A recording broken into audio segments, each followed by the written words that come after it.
Hello friends, என்னோட பேர் Hemamalini. Welcome to Malini's dhaba.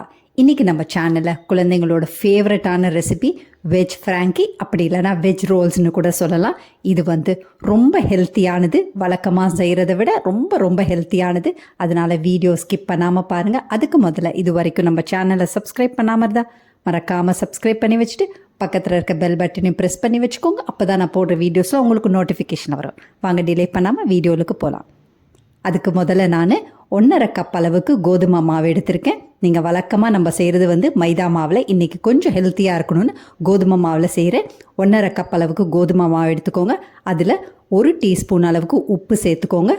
1/2 teaspoon அளவுக்கு ஓமத்தை நல்லா கையில் நல்லா கசக்கிட்டு சேர்த்துக்கோங்க. டேஸ்ட் ரொம்ப நல்லாயிருக்கும். இந்த மாதிரி ஓமம் சேர்க்கும் போது நல்ல ஜீரண சக்தியும் ஆகும், அதே நேரத்தில் ரொம்ப வாசமாக இருக்கும். இதில் 1 பீட்ரூட், மீடியம் சைஸ் பீட்ரூட் எடுத்து நல்லா கழுவிட்டு தோலெல்லாம் சீவிட்டு நைஸாக மிக்ஸி ஜாரில் நல்லா பேஸ்ட் மாதிரி கொஞ்சமாக தண்ணி ஊற்றி அரைச்சி வச்சுருக்கேன். அதை இப்போ சேர்த்துக்கலாம். இந்த மாதிரி செய்யும் போது பீட்ரூட்டோட சத்துக்களும் நமக்கு கிடைச்ச மாதிரி இருக்கும். குழந்தைங்க ஒரு சில குழந்தைங்க பீட்ரூட் சாப்பிடாமல் இருப்பாங்க. அந்த மாதிரி குழந்தைங்களுக்கு இந்த மாதிரி நீங்கள் கொடுத்தீங்கன்னா டேஸ்ட்டும் நல்லாயிருக்கும், அதே நேரத்தில் விரும்பி சாப்பிடுவாங்க. கலர்ஃபுல்லாக இருக்கனால கண்டிப்பாக அவங்க விரும்பி சாப்பிடுவாங்க. இதையும் சேர்த்த பிறகு நல்லா கலந்து விட்டுக்கோங்க. பீட்ரூட் அங்கங்கே திப்பியாக இல்லாமல் பார்த்துக்கோங்க. எல்லா மாவுலையும் படுற மாதிரி நல்லா கலந்து விட்டுக்கோங்க. அதுக்கு பிறகு 1 டேபிள் ஸ்பூன் அளவுக்கு எண்ணெய் சேர்த்துக்கோங்க. எண்ணெயும் சேர்த்த பிறகு நல்லா கலந்து விட்டுக்கோங்க. நல்லா இந்த அளவுக்கு நல்லா கலந்து விட்ட பிறகு கொஞ்சமாக தண்ணி சேர்த்து நல்லா சப்பாத்தி பதம் அளவுக்கு நல்லா சாஃப்டாக பிசைஞ்சு ஒரு பக்கத்துக்கு எடுத்து வச்சுக்கலாம். அதிகமாக தண்ணி சேர்க்க வேணாம், கொஞ்சமாக தண்ணி சேர்த்துக்கோங்க. இந்த மாதிரி நல்லா சாஃப்டாக பிசைஞ்சுக்கோங்க. நல்லா அழுத்தம் கொடுத்து பிசைஞ்சுக்கோங்க. நீங்கள் எந்த அளவுக்கு நல்லா இழுத்து கொடுத்து பிசைகிறீங்களோ அந்த அளவுக்கு உங்களோட சப்பாத்தி நல்லா சாஃப்டாக இருக்கும். இது அப்படியே மூடியை போட்டு 1/2 மணி நேரம் நல்லா ரெஸ்ட் பண்ண வைக்கலாம். இப்போ 1/2 மணி நேரம் ஆயிடுச்சு. நம்ம மாவு பாத்திரலாம் எப்படி இருக்குன்னு பாருங்கள். இன்னும் நல்லா சாஃப்டாக இருக்குது. சப்பாத்தி சாஃப்டாக வரணும்னா கண்டிப்பாக மாவு நல்லா இழுத்து கொடுத்து பிசையணும். அதே நேரத்தில் 1/2 மணி நேரத்துக்கு மேலே ஊற வைக்கணும். இந்த மாதிரி செஞ்சிங்கன்னா கண்டிப்பாக உங்களோட சப்பாத்தி நல்லா சாஃப்டாக வரும். இப்போ சின்ன உருண்டைகளாக உருட்டி ஒரு பக்கத்துக்கு எடுத்து வச்சுக்கலாம். இப்போ எல்லா மாவுலையும் நம்ம உருண்டைகளாக உருட்டியாச்சு. இது அப்படியே காஞ்சி போயிடும் இப்படி வச்சுருந்தீங்கன்னா. அதனால் அப்படியே ஒரு பாக்ஸில் போட்டு நல்லா மூடி போட்டு வச்சுருங்க. ஒரே ஒரு உருண்டையை எடுத்து மாவு எடுத்து, அதாவது கோதுமை மாவில் நல்லா புரட்டி போட்டு 2 பக்கமும் கோதுமை மாவில் நல்லா தடவிட்டு இப்போ நம்ம சப்பாத்தி தேய்க்க ஆரம்பிச்சிடலாம். வழக்கமாக நம்ம சப்பாத்தி தேய்க்கிற மாதிரியே இதை செய்யலாம், ஈஸியாக வரும்.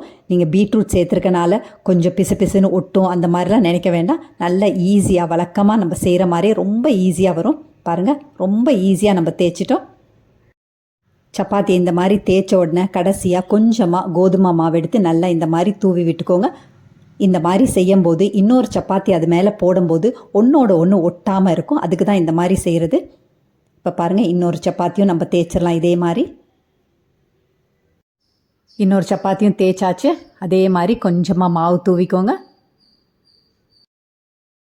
எந்த பக்கம் மாவு தூவாமல் இருக்கீங்களோ அந்த பக்கத்தை ஏற்கனவே மாவு தூவின இடத்துல போட்டுக்கோங்க. பாருங்கள், இந்த மாதிரி போட்டுக்கோங்க. இதே மாதிரி எல்லா சப்பாத்தியும் நீங்கள் செஞ்சீங்கன்னா உங்களுக்கு ஈஸியாக இருக்கும். சப்பாத்தி நல்லா கல்லில் போட்டு எடுக்கும்போது பாருங்கள் ஒன்றோட ஒன்று ஒட்டாமல் இருக்கும்.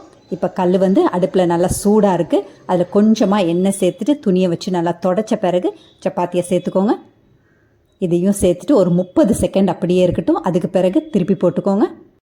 மறுபடியும் ஒரு 30 செகண்ட் அப்படியே இருக்கட்டும். அதுக்கு பிறகு திருப்பி போட்டுட்டு 1/4 டீஸ்பூன் அளவுக்கு நெய், அப்படி இல்லைன்னா பட்டர் சேர்த்துக்கோங்க. சேர்த்துட்டு மறுபடியும் திருப்பி போட்டுக்கோங்க.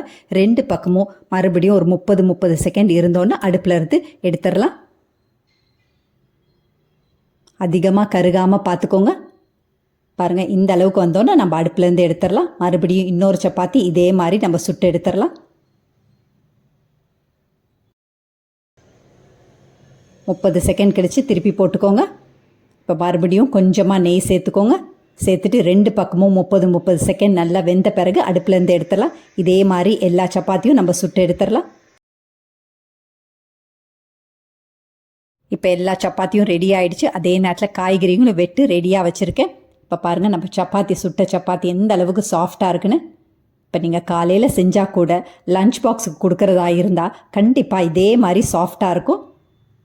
இப்போ அடுப்பில் கடாய் வச்சுருக்கேன். இதில் 2 டீஸ்பூன் அளவுக்கு நெய் சேர்த்துக்கோங்க. அப்படி இல்லைனா பட்டர் சேர்த்துக்கோங்க. நான் இன்றைக்கி எண்ணெய் தான் சேர்க்குறேன். சூடானோன்னு இதில் 1 டேபிள் ஸ்பூன் அளவுக்கு பொடியாக நறுக்கின வெள்ளைப்பூண்டு சேர்த்துக்கோங்க. வெள்ளைப்பூண்டு சேர்த்த பிறகு ஹை ஃப்ளேமில் வச்சு நல்லா வதக்கி விட்டுக்கோங்க.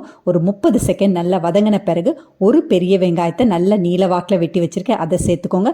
அதோட மீடியம் சைஸ் கேரட் 2 எடுத்து நல்லா நீட்டாக வெட்டி வச்சுருக்கேன், அதையும் சேர்த்துக்கோங்க. ஒரு கைப்பிடி அளவுக்கு நீட்டாக வெட்டின கோஸ் சேர்த்துக்கோங்க. சேர்த்துட்டு ஒரே ஒரு நிமிஷம் அடுப்பில் வச்சு நல்லா வதக்கி விட்டுக்கோங்க. ஹை ஃப்ளேமில் வச்சு வதக்கி விட்டுக்கோங்க. இதில் 3/4 டீஸ்பூன் அளவுக்கு உப்பு, 1/2 டீஸ்பூன் அளவுக்கு சில்லி ஃப்ளேக்ஸ் சேர்த்துக்கோங்க. சேர்த்துட்டு நல்லா வதக்கின பிறகு அடுப்பு ஆஃப் பண்ணிடுங்க. அதிக நேரம் காய்கறிகள் அடுப்பில் இல்லாமல் பார்த்துக்கோங்க. இந்த அளவுக்கு வதங்கினா சரியாக இருக்கும். இதை அடுப்புலேருந்து அப்படியே இன்னொரு பக்கத்துக்கு எடுத்து வச்சிடலாம். மறுபடியும் கடாய் அடுப்பில் வச்சுருக்கேன். இதில் 2 டீஸ்பூன் அளவுக்கு எண்ணெய் சேர்த்துக்கோங்க. எண்ணெய் நல்லா சூடானோ 1/2 டீஸ்பூன் அளவுக்கு மிளகாய்த்தூள், 1/2 டீஸ்பூன் உப்பு, 1/4 டீஸ்பூன் மஞ்சத்தூள், பொடியாக நறுக்கின கொத்தமல்லி கொஞ்சமாக சேர்த்துக்கோங்க. எல்லாத்தையும் சேர்த்து நல்லா வதக்கி விட்டு 200 கிராம் அளவுக்கு பன்னீர் எடுத்து நல்லா சின்ன துண்டுகளாக வெட்டி வச்சுருக்கேன். அந்த பன்னீரை இப்போ சேர்த்துக்கலாம்.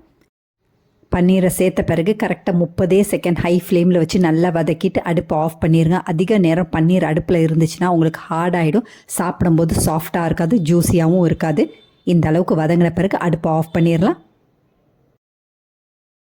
இப்போ நம்ம ஃப்ராங்கி செய்ய ஆரம்பித்தா ஒரு சப்பாத்தி எடுத்து அதில் 1 டேபிள் ஸ்பூன் அளவுக்கு ஷெஸ்வான் சாஸ், அப்படி இல்லைன்னா டொமேட்டோ கெச்சப் சேர்த்துக்கோங்க. ஷெஸ்வான் சாஸ் சேர்க்கும் போது டேஸ்ட் ரொம்ப நல்லாயிருக்கும். இந்த அளவுக்கு நல்லா ஸ்ப்ரெட் பண்ண பிறகு தேவையான அளவுக்கு காய்கறிகளை சேர்த்துக்கோங்க. இந்த மாதிரி நீங்கள் காய்கறிகள் சேர்க்கும் போது காய்கறிகள் சாப்பிடாத குழந்தைகள் கூட காய்கறிகள் சாப்பிட ஆரம்பிச்சிருவாங்க. அந்த அளவுக்கு டேஸ்ட்டாக இருக்கும், ரொம்ப க்ரன்ச்சியாக இருக்கும். இதில் தேவையான அளவுக்கு பன்னீர் சேர்த்துக்கோங்க. இந்த மாதிரி பன்னீருக்கு பதிலாக நீங்கள் மஷ்ரூம் சேர்க்கலாம், அதே நேரத்தில் சிக்கன் சேர்க்கலாம். இந்த மாதிரி உங்களுக்கு விருப்பமானது நீங்கள் சேர்த்துக்கோங்க. சேர்த்துட்டு இந்த மாதிரி நல்லா 2 பக்கமும் நல்லா க்ளோஸ் பண்ணிக்கோங்க. அவ்வளோதான், நம்மளோட அருமையான ரொம்ப ஆரோக்கியமான வீட்லேயே செய்யக்கூடிய ரொம்ப டேஸ்டான ஃப்ராங்கி ரெடி ஆகிடுச்சு. இந்த மாதிரி சப்பாத்திக்கு நீங்கள் பாலக், அதாவது பசலிக்கீரை சேர்க்கலாம், இல்லைனா கேரட் போட்டு நீங்கள் சப்பாத்தி செய்யலாம். இந்த மாதிரி செய்யும்போது நிறைய காய்கறிகள் உங்கள் குழந்தைங்களுக்கு கொடுத்த மாதிரி இருக்கும். டேஸ்ட்டும் நல்லாயிருக்கும், அதே நேரத்தில் பார்க்குறதுக்கு ரொம்ப கலர்ஃபுல்லாக இருக்கும். குழந்தைங்க விரும்பி சாப்பிடுவாங்க. இதே மாதிரி எல்லாத்தையும் நம்ம செஞ்சு ஒரு பக்கத்துக்கு எடுத்து வச்சுக்கலாம். ரொம்ப கலர்ஃபுல்லான, ரொம்ப ஆரோக்கியமான, அதே நேரத்தில் ரொம்ப டேஸ்டான, குழந்தைங்க விரும்பி சாப்பிடக்கூடிய அளவுக்கு பன்னீர் வெஜ் ஃப்ராங்கி ரெடி ஆகிடுச்சு.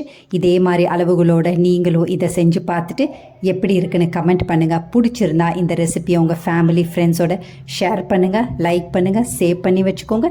இந்த மாதிரி ரெசிபிஸ் வேணும்னாலும் மறக்காமல் நம்ம சேனலை சப்ஸ்கிரைப் பண்ணி வச்சுக்கோங்க. இது ஒரு அருமையான லஞ்ச் பாக்ஸ் ரெசிபி, மறக்காமல் ட்ரை பண்ணி பாருங்கள். தேங்க்ஸ் ஃபார் வாட்சிங் ஃப்ரெண்ட்ஸ்.